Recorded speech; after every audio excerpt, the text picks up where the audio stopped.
আয়শা কাছে গেল, চেয়ারে বসিয়ে দিল আয়শাকে। তারপর সুন্দর করে মাথায় বেনি করতে শুরু করলো।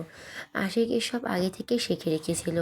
টুকটাক মেয়েদের প্রয়োজনীয় সব কাজ পারে, যাতে তার মায়াবতীর কোনোরূপ সমস্যা না হয়। আয়শার পায়ে জুতো থেকে শুরু করে মাথার তেল পর্যন্ত সব কিছু আশিক পাঠিয়ে দিত।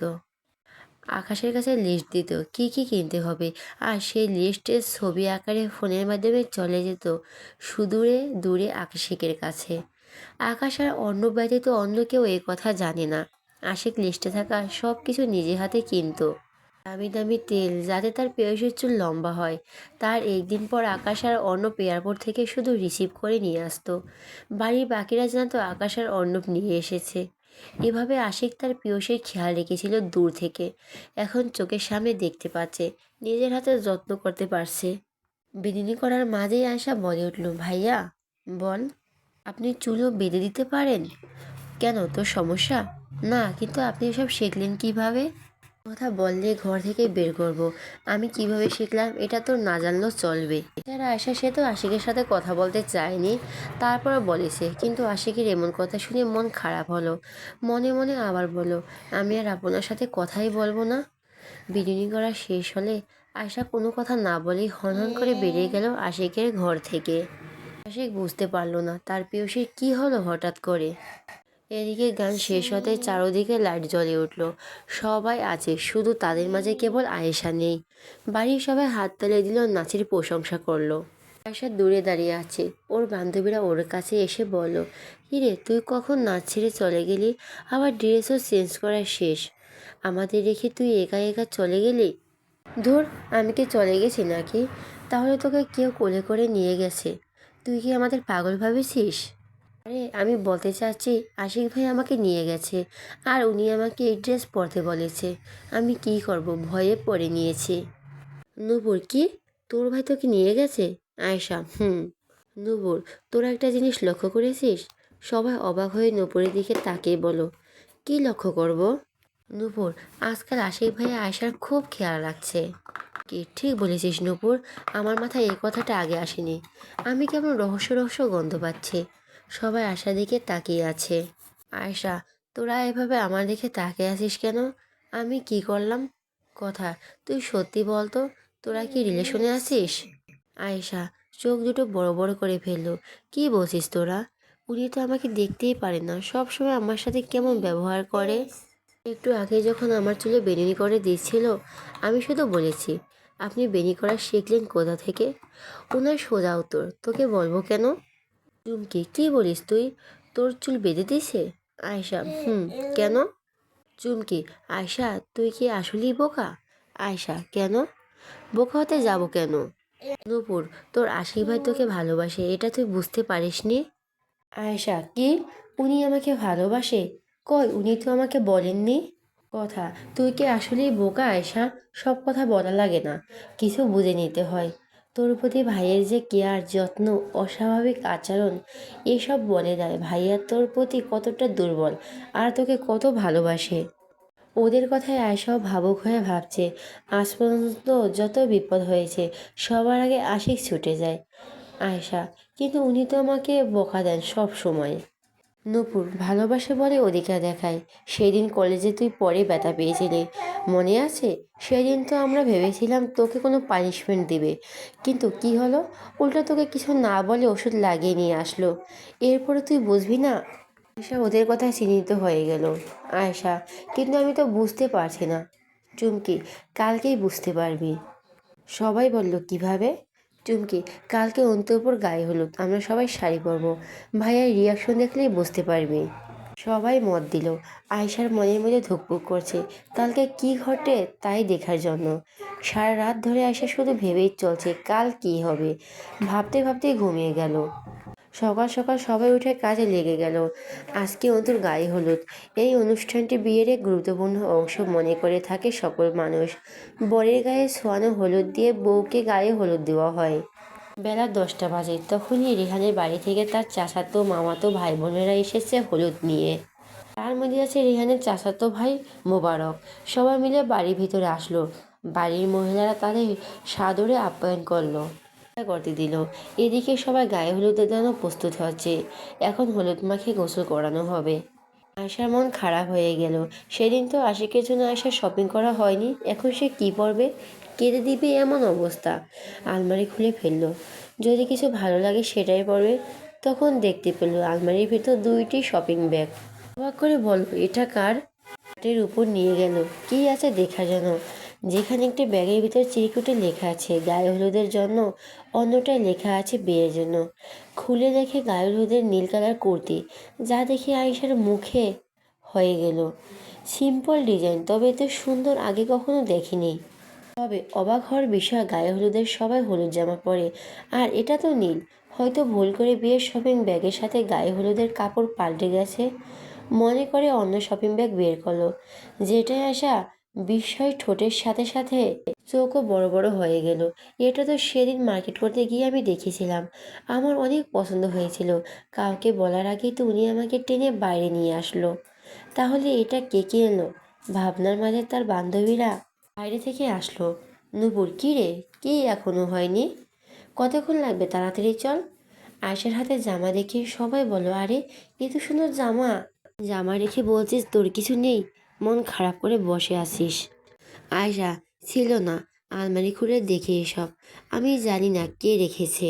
চুমকি, যাই রাখুক, তোর আলমারিতে মানে তোর। তাড়াতাড়ি পর নিচে যাব। আয়শা নীল ড্রেসটা পরে নিল, চোখে কাজল দিল, লিপস্টিক দেয়নি। সেদিন আশিকের বারণ করার পর থেকে আর সাহস হয়নি।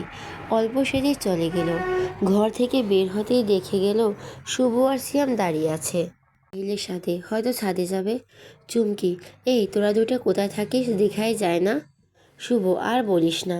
কবে থেকে কারো বিয়ে খাইনি, শুধু খাইতেছি আর ঘুরতেছি। দেখি বিয়ে বাড়ি থেকে কোনো মেয়ে পটাতে পারি কি না। দুপুর ধূপ করে শুভর পিঠে কেলে বসিয়ে দিল। তোরা যে আয়না দেখছিস, আগে বলতিস সাজিয়ে দিতাম। তোদের কেউ পছন্দ করবে? এটা তোদের মনে হয়? চুমকি, পছন্দ করবে না, তোরা আজীবন সিঙ্গেল থাকবি। শুভ, তোরা কি আমাদের বন্ধু নাকি শত্রু রে? সিয়াম, তোদের মতো বন্ধু থাকতে শত্রু দরকার হবে না। আশিক বসে আছে সোফায়, কখন তার নীলপরীকে দেখতে পারবে? অপেক্ষা পুরো শেষ করে নূপুরের শব্দে আশিক সিঁড়ির দিকে তাকালো। এক পা দুপা করে তার নীলপরী নেমে আসছে আসমান থেকে। আশিক মনে মনে আওড়ালো, নীলাঞ্জনা। সে প্রথম প্রেম আমার নীলাঞ্জনা।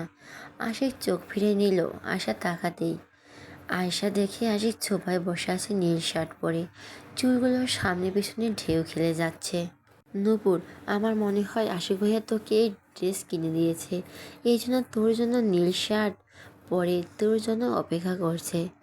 চুমকি, তোদের দেখে সবাই বলবে তোরা কাফল। আয়শা লজ্জা পেল, আশিকে দেখে আর তাকাতে পারছে না। তাড়াতাড়ি করে সিঁড়ি দিয়ে নেমে চলে গেল নিচে। বাইরে বান্ধবীদের সাথে গায়ে হলুদ দেওয়া শুরু হয়ে গেছে। বাড়ির বড়রা আগে হলুদ লাগিয়ে শেষ করলো। তারপর যত বন্ধু কাজিন আছে সবাই একে একে হলুদ লাগিয়ে দিল অন্তুকে। তারপর শুরু হলো হলুদ নিয়ে দৌড়াদৌড়ি। কথা নূপুরকে হলুদ লাগাতে যাবে, এই সময় নূপুর সরে গেল আর অনাকাঙ্ক্ষিত একটা গলার হাত পরে হলুদ লেগে গেল। কারণ সামনে যে লম্বা ব্যক্তি, তার গাল কথার নাগালের বাইরে। কথা অপরাধীর ন্যায় তাকিয়ে রইল। এই মেয়ে, এটা কেমন ব্যবহার? যাকে লাগাতে পারবে না তাকে লাগাতে যাও কেন? কথা মন খারাপ করে বলল, সরি ভাইয়া, আসলে আমি বুঝতে পারিনি। আকাশ বিরক্ত হয়ে চলে গেল ফ্রেশ হতে।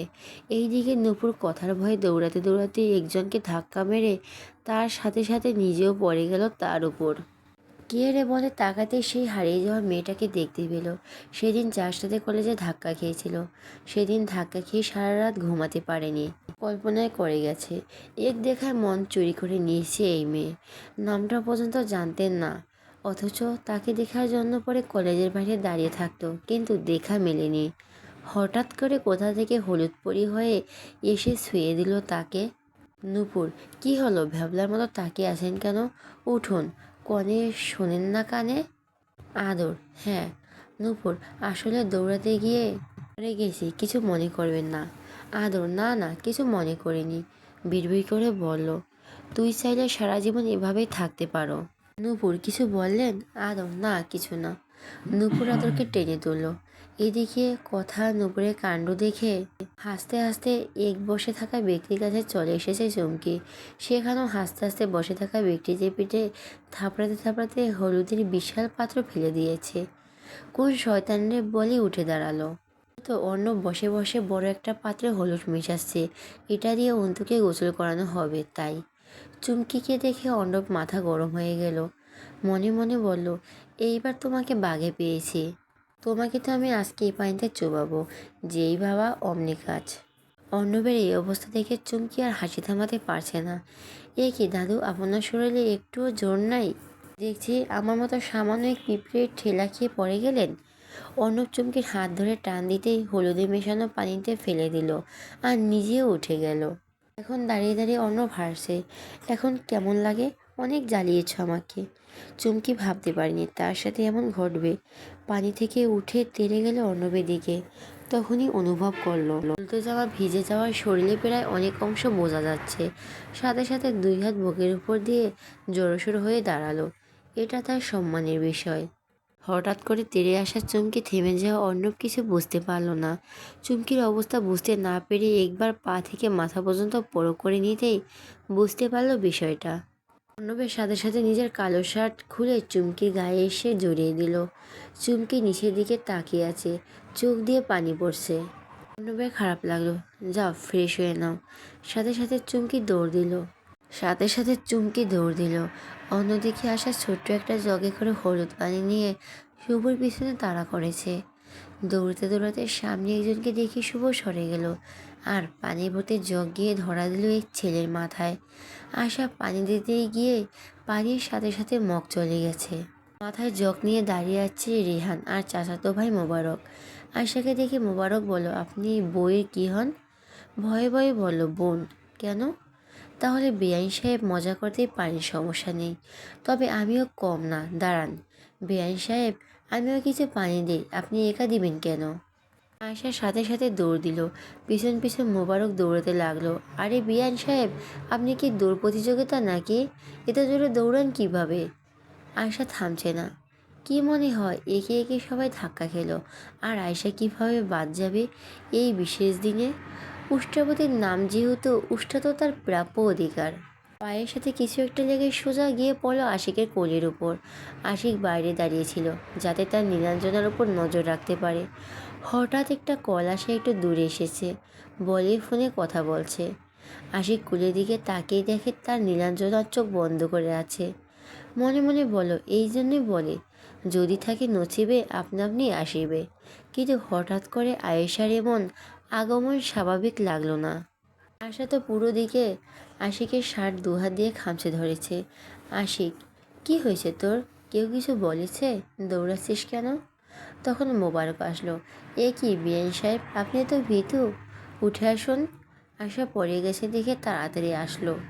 মোবারক আশিকের কাছ থেকে আশাকে তুলতে এসেছে, কিন্তু মোবারক জানে না যে যার জিনিস তার কাছে আছে।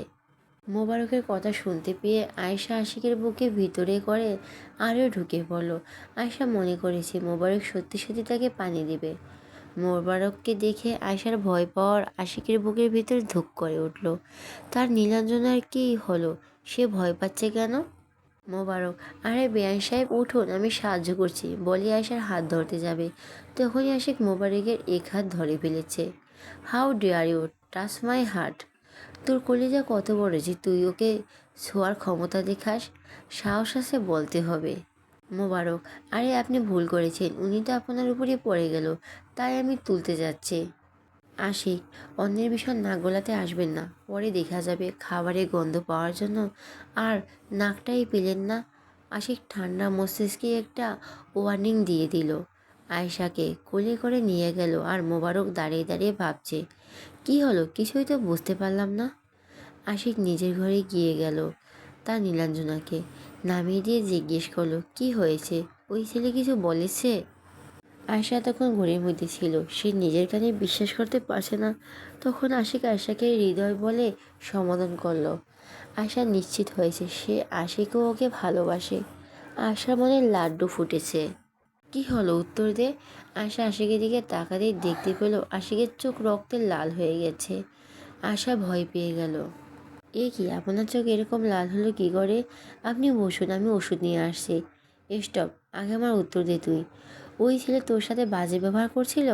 তোকে খারাপ কোনো কথা বলেছে? না। তাহলে তুই এই ছেলেকে দেখে ভয় পেলি কেন? আমার কাছে মিথ্যে বলবি না, ওর ভালো হবে না কিন্তু। আয়শা বলল, ভুল করে পানি পড়েছিল ওনার গায়ে, তাই উনি আমাকে পানি দিতে চেয়েছিল, তাই দৌড়াতে গিয়ে পড়ে গেছি আপনার উপর। যা বলছি সত্যি তো? হুম। সে শান্তি পেল, তার কতটা ভয় লেগেছে সে বলে বোঝাতে পারবে না। কয়েক মুহূর্তে আশিক নিজেকে প্রাণহীন মনে মনে হচ্ছিল। ঠিক আছে, তোর রুমে তোর বান্ধবীরা আছে, তুই এখানে ফ্রেশ হয়ে নিস। এখানে তো আমার কাপড় নেই। আশিক আলমারি থেকে একটা ব্যাগ বের করে আশার হাতে দিয়ে বলো, যা। আর আমি বাইরে যাচ্ছি, তুই দরজা লাগিয়ে দে, অন্য কেউ ডাকলে খুলবি না। বলে আশিক দরজা লাগিয়ে দিল। আশা দরজা লাগিয়ে ওয়াশরুমে গেল। আশিক বাইরে আসলো। এখানে অর্ণব, আকাশ, আদর দাঁড়িয়ে আছে, সবাই মোবারকও আছে। পাশে ছোট একটা পুকুর আছে, ওখানে ওরা দাঁড়িয়ে গল্প করছিল। আশিক কাছে এসে ইচ্ছে করে মোবারকের উপর পড়ে গেল। সাথে সাথে মোবারক পুকুরে পড়ে গেল। সবাই কিছুক্ষণ চেয়ে থেকে একসাথে হেসে উঠল। মোবারক উঠে আসলো। আশিক বলল, সরি সরি, আসলে আমি দেখতে পাইনি। মোবারক, ঠিক আছে ভাইয়া, সমস্যা নেই। আশিক, অর্ণব তুই ওকে নিয়ে যা, তোর শার্ট প্যান্ট দিস পরার জন্য। অর্ণব, ঠিক আছে ভাইয়া, বলেই মোবারককে নিয়ে গেল। রিয়ানের বাড়ি থেকে আসা সবাইকে খেয়ে তারপর পাঠিয়ে দিল। আয়শা নিজের ঘরে গিয়ে তার বান্ধবীদের সাথে সব বলো। নূপুর, আমি কি বলেছিলাম, বিশ্বাস হলো তোর? আয়শার লজ্জা লাল নীল হয়ে গেল। আয়শা নিচে নামতে দেখতে পেল সুন্দরী একটা মেয়ে দাঁড়িয়ে বড় আম্মুর সাথে কথা বলছে। এটাই আশিক ভাইয়ের মামাতো বোন। জিন্স প্যান্ট আর একটা টপস পরে আছে। বড় আম্মুকে বলল আশিক ভাই। কোথায় ফুপি? উপরে ওর ঘরে আছে। বলার সাথে সাথে দৌড় দিল। কিছু দূর এসে মনে পড়ল, এটা আশিক ভাইয়ের রুম, আমি কিভাবে জানবো? তখনই সামনে আশাকে দেখতে পেয়ে বলো, এই মেয়ে, তুমি এই বাড়িতে থাকো? জি আপু। আশিক ভাইয়ের রুম কোনটা বলতে পারবে? জি। আমাকে নিয়ে নিচে বাইরে আয়শার হাত ধরে টেনে নিয়ে গেল। আয়শার উত্তরের অপেক্ষা না করি যেতে যেতে বলো, তুমি জানো আমি কি? আশিক ভাইয়ের মামাতো বোন না আপনি? হ্যাঁ, তবে আগে ছিলাম। কেন আপু, এখন কি হয়েছে? আশিক ভাইয়ের সাথে আমার বিয়ে ঠিক করা আছে সেই ছোট থেকে। এখন আমাকে বিয়ে করার জন্য দেশে ফিরেছে। আয়শা কিং কর্তব্য বিমূঢ় হয়ে গেল। কি বলছে? তার মানে ভাইয়ের বিয়ে আগে থেকে ঠিক করা আছে? কথা বলতে বলতে আশিকের রুমের কাছে এসে পড়েছে। দরজায় নক করতে আশিক দরজা খুলে দেখে আয়শার পাশে তার মামাতো বোন দাঁড়িয়ে আছে। আয়শার চোখে পানি টলমল করছে। আশিক ভাই বলে আশিককে জড়িয়ে ধরতে গেলে সাথে সাথে আশিক স্টপ বলে থেমে দিল। তুই এখানে কি করছিস? কি বলো? আমি আসবো না তো কে আসবে? আয়শা দিকে তাকিয়ে বলো, তুমি এখন যাও। আশা আশিকের দিকে একবার ছলছল নয়নে তাকিয়ে মুহূর্তেই চলে গেল। তার নীলাঞ্জনার চোখের এক ফোঁটা পানি আশিকের হৃদয়ে রক্তক্ষরণ করার জন্যই যথেষ্ট। রেগে বলো, তুই ওকে কি বলেছিস? কেন, আমি তো কিছুই বলিনি। ভালোই ভালোই বলছি, তুই ওকে কি বলছিস আমাকে বল। জোরে চেঁচিয়ে বলে উঠল আশিক। আমি কিছু বলিনি। হ্যাঁ, আস্তে আস্তে বলেছি যে তোমার সাথে আমার বিয়ে ঠিক হয়ে আছে। আমাকে বিয়ে করার জন্য তুমি ফিরেছো, এইটুকুই। তোকে কে বলতে বলেছে এসব? আর আমি বলেছি যে আমি তোকে বিয়ে করব? নেক্সট টাইম এসব কথা যেন আমার কানে না আসে, বলেই চলে গেল। আয়শা নিজের রুমে গেল। চুমকি, কিরে তোর আবার কি হলো, কাঁদছিস কেন? আয়শা গিয়ে চুমকিকে জড়িয়ে ধরলো। চুমকি, কি হয়েছে বল? নূপুর কথাও অবাক হয়ে গেল। নূপুর, হঠাৎ করে তোর কি হলো, এভাবে কাঁদছিস কেন? আয়শা কাঁদতে কাঁদতে কাঁপা কাঁপা গলায় বলল, উনি আমাকে ভালোবাসে না। উনি আমার অবুঝ মন নিয়ে শুধু খেলেছে। ওনার বিয়ে ঠিক করা আছে মামাতো বোনের সাথে। আর আমি কত বোকা, আমি ভেবে নিয়েছি উনি আমাকে পছন্দ করে, ভালোবাসে। নূপুর, কি বলিস? এটা কিভাবে হয়? ভাইয়ার চেহারে স্পষ্ট ফুটে ওঠে তোর প্রতি ভাইয়া কতটা দুর্বল। আয়শা, এসব কিছু মিথ্যে, আমার বুকের ভিতর খুব যন্ত্রণা করছে, আমি সহ্য করতে পারছি না। কথা দেখ, আগে ভালো করে খোঁজ নে, তারপর শিওর হ। আশিক ভাই কি নিজে তোকে বলেছে যে মামাতো বোনকে বিয়ে করবে? আয়শা, না। কথা, তাহলে রিল্যাক্স, তুই চাপ নিস না, আজকেই জানতে পারবি, শুধু পরিকল্পনা অনুযায়ী চলবি। আয়েশা, আমি আর কোনো কিছুই শুনবো না। উনি যাকে খুশি বিয়ে করুক। নূপুর প্লিজ তুই শান্ত হ, এভাবে কাঁদিস না। সবাই অনেক বুঝিয়ে আয়েশাকে শান্ত করলো। বিকেল 4টায় সবাই সুন্দর করে শাড়ি পরে সাজলো। আয়েশা শাড়ি পরতে চায়নি, তার মন খারাপ। কিন্তু বান্ধবীরা থাকতে কেউ কাউকে মন খারাপ করতে দেয় না। জোর করে শাড়ি পরালো আর অসাধারণ করে সাজিয়েছে। যেই দেখবে সে পাগল হয়ে যাবে। লিপস্টিক পরাতে গেলে আয়েশা বলল, আমি লিপস্টিক দিব না, উনি বারণ করেছে। তারপর মনে হলো আজকের কথা, তখন বলল, না আমি লিপস্টিক দিব। আমি কেন ওনার কথা শুনতে যাব? চুমকির আয়েশার অভিমান বুঝতে পারছে, কিছু বলল না কেউ, মিটি হাসছে। সবাই সেজে বাইরে আসলো কনের সাথে ছবি তুলবে। আশিকার মামাতো বোন কালি শাড়ি পরেছে, একটা সিঙ্গেল হলুদ শাড়ি, যা পরার থেকে না পরারই ভালো। বাড়ির বড়রা সবাই বসে আছে, এখন তাদের কোনো কাজ নেই, এখন ছোটরা শুধু ছবি তুলছে। আয়শারও বান্ধবীর বাগানে গেল, সেখানে সবাই আছে। আশিক বাইরে গেছে একটু কাজ করতে, তখন অন্য একটা পিক সেন্ড করতে আশিকের মাথায় আগুন লেগে গেল। 5 মিনিটের মাথায় আশিক বাড়িতে চলে আসলো। আশার উদ্দেশ্যে বাগানে গিয়ে দেখে দাঁত বের করে সবাই মিলে ছবি তুলছে। তখন কলি এসে বলে, চলো ভাইয়া আমরা সবাই ছবি তুলি, তুমিও তুলবে চলো। আশিক আশার দিকে তাকিয়ে আছে, আর কোনো জ্ঞান নেই। মনে মনে তার ভিতর চড়ে, তোমায় দেখতে দেখতে আমি যেন অন্ধ হয়ে যাই। আশা ছবি তুলতে তুলতে আশিকের দিকে তাকিয়ে তাকিয়ে দেখছে। কলি আশিকের কাছে যাওয়ায় আশা চোখ ফিরিয়ে নিল, মনের কষ্টে ঝড় বয়ে যাচ্ছে। কলি, কি হলো ভাইয়া, চলো, বলে আশিকের হাত ধরতে যাবে। তার আগে আশিক স্থান ত্যাগ করলো। ক্যামেরা দিয়ে ছবি তুলে দিচ্ছে দুজন ছেলে। তার মধ্যে একজন গিয়ে আয়শাকে বলল, এই যে শুনছেন? আয়শা, জি, আপনার ছবি খুব সুন্দর এসেছে, আপনি দেখতে খুব মিষ্টি, আপনি একাই দাঁড়ান, আপনার কিছু সিঙ্গেল ছবি তুলে দেই। আয়শাও না বলল না, একবার আশিকের দিকে তাকিয়ে দেখছে। সে তার মামাতো বোনের সাথে ভালো আছে। আমার অনেক শখ ছিল তার সাথে ছবি তোলার, কিন্তু উনি কোনো তুলবেন আমার সাথে ছবি? হবু বউয়ের সাথে ছবি তুলুক, আমার কি? কিছুটা অভিমানের বসে সে ছেলেটার কথায় রাজি হয়ে একটু দূরে গেল ছবি তোলার জন্য। এদিকে আয়শাকে অন্য ছেলের সাথে দেখে আশিকের রক্ত গরম হয়ে গেল, সাথে সাথে হাঁটা ধরলো। ক্যামেরাম্যান পজিশন বলে দিচ্ছে কিভাবে দাঁড়াবে। একটা ফটো তুলেই ক্যামেরাম্যান অবাক। একজনের ছবি তুলতে দুজন আসলো কোথা থেকে। ক্যামেরার চোখ রেখে ভূত বলে চিৎকার করে দৌড়ে পালালো ক্যামেরা ফেলেই। ক্যামেরাম্যানের ভূত বলা শুনে আয়শা কোন দিকে পালাবে হুঁশ নেই। তাড়াতাড়ি পেছন দিকে দৌড় দিতে গেলেই ধাক্কা। সাথে সাথে আশিক ধরে নিল। আশিককে দেখে জড়িয়ে ধরে বলো, ভূত, ভূত, ভূত। আশিক কি? আশিকের বুকে মুখ লুকিয়ে হাত পিছন দিকে দিয়ে বলল, ভূত, ওখানে ভূত, দেখুন না। আশিক হাসবে নাকি কাঁদবে বুঝে উঠতে পারছে না। আশিক আয়েশার কানের কাছে মুখ নিয়ে বলল, ম্যাডাম, যেভাবে দিনে দুপুরে ভয় পান, জাতি জানলে মেনে নিবে পারবেন তো? আয়েশার সাথে সাথে মুখ তুলে আশিকের কাছ থেকে দূরে গিয়ে দাঁড়ালো। ভয়ে থেকে লজ্জা বেশি লাগছে। আশিকের মুখে ম্যাডাম ডাকে। মনে মনে আশিক বলল, তোকে লজ্জাপতি দেখলে আমার দারুণ লাগে নীলাঞ্জনা। তখনই আশার মনে পড়ে যায় কলির কথা, তাই সেখান থেকে চলে যাচ্ছিল। আশিক, স্টপ, কোথায় যাচ্ছিস? আয়শা, কেন? আশিক, তুই ওই ছেলের সাথে এসেছিস এখানে ছবি তুলতে? আয়শা, কেন? আমি কি আপনাকে জিজ্ঞেস করেছি আপনি কোথায় যান, কার সাথে কোথায় বলেন, কোন মেয়ের সাথে থাকেন? আশিক, কি বললি তুই?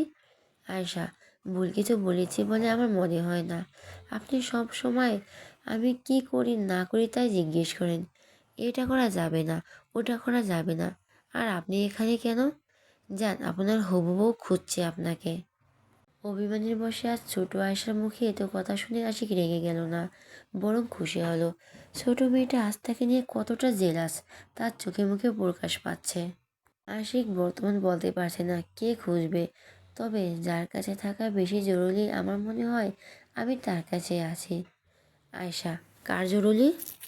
আশিক, তোর না জানলেও চলবে, তুই চল। আশা, কোথায় যাব?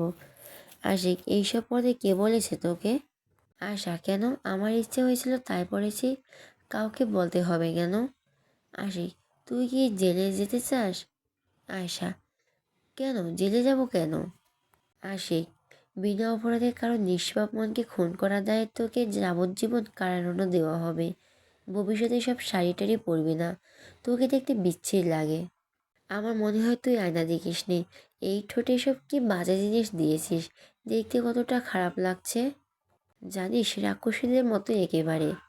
আশার মন খারাপ হয়ে গেল। যার থেকে প্রশংসা পাওয়ার আশায় সাজে, সেই যদি এভাবে বলে, তাহলে আর বলার কিছুই নেই। বান্ধবীদের কথায় নিজের মনকে বুঝিয়েছিল যে আশিক ভাই হয়তো তার মামাতো বোনের বিয়ে করবে না, কিন্তু এখানকার অপমান নিশ্চিত বলে দেয় আশিক তাকে পছন্দ করে না। আশা আবার যেতে চাইলেই আশিক হাত ধরে টেনে নিয়ে যায়। আশিক তার ধৈর্যের সীমা পার করেছে, নিজের ঘরে নিয়ে বলল, তাড়াতাড়ি ফ্রেশ হয়ে নিয়ে যা। আমি কেন ফ্রেশ হতে যাব? আমি বলেছি তাই। আমি কোনো আপনার কথা শুনবো? আশিক এবার মাথা ঠিক রাখতে পারল না। এমনি আশাকে শাড়ি পরা অবস্থায় কাউকে দেখাতে চায় না, যদিও আজকে বেশি কেউ দেখেনি। তারপরে লিপস্টিক সাজ পরে অন্য কারোর সামনে গেছে, এটা মেনে নিতে পারছে না, মানতেও পারছে না, নিজের উপর রাগ হচ্ছে। সাথে সাথে টেবিল থেকে কাঁচের জগ মাটিতে আছাড় মারল। আশার বাহু ধরে বলল, তোকে আমি বলেছিলাম শাড়ি না পরতে, লিপস্টিক না দিতে, বাড়ির মানুষের সামনে বেশি না যেতে। তোকে যেটা বলি ঠিক সেটাই ধরে ধরে অবাধ্য হস কেন? আশা ভয় পেয়ে গেল। ব্যথায় হাতের দিকে তাকাতেই দেখতে পেলেন আশিকের হাত কেটে রক্ত পড়ছে। ভাইয়া, আপনার হাত কেটে গেছে, কাঁদতে কাঁদতে বলল। তাতে তোর কি, তুই যা এখন থেকে, বলে আশাকে ছেড়ে দিয়ে খাটের উপর বসলো। আয়শা এখন কি করবে? না পারছে যেতে, না পারছে দাঁড়িয়ে থাকতে। ভয় নিয়ে এগিয়ে গেল আশিকের দিকে। আয়শা, আপনার হাতে ওষুধ লাগাতে হবে তো। আশিক, তোকে ভাবতে হবে না, চলে যা। আয়শা, আমি ওষুধ লাগিয়ে দেই? আশিক, তোকে বলেছি ওষুধ লাগিয়ে দেওয়ার জন্য। আয়শা, রক্ত পড়ছে তো। আশিকের আর কোনো উত্তর না পেয়ে আয়শা মেডিসিনের বক্স এনে কাঁপা কাঁপা হাতে আশিকের হাত ধরাতেই আশিক আয়শার দিকে তাকালো, কিন্তু আয়শা তাকায়নি। তাকালে হয়তো আর কিছু বলবে, এক প্রকার ভয়েই তাকায়নি। ছোট ছোট হাতে আশিকের হাত পরিষ্কার করে দিল আয়শা। আশিক তাকিয়ে দেখছে তার নীলাঞ্জনা কতটা যত্ন সহকারে তার হাতে ওষুধ লাগিয়ে দিচ্ছে।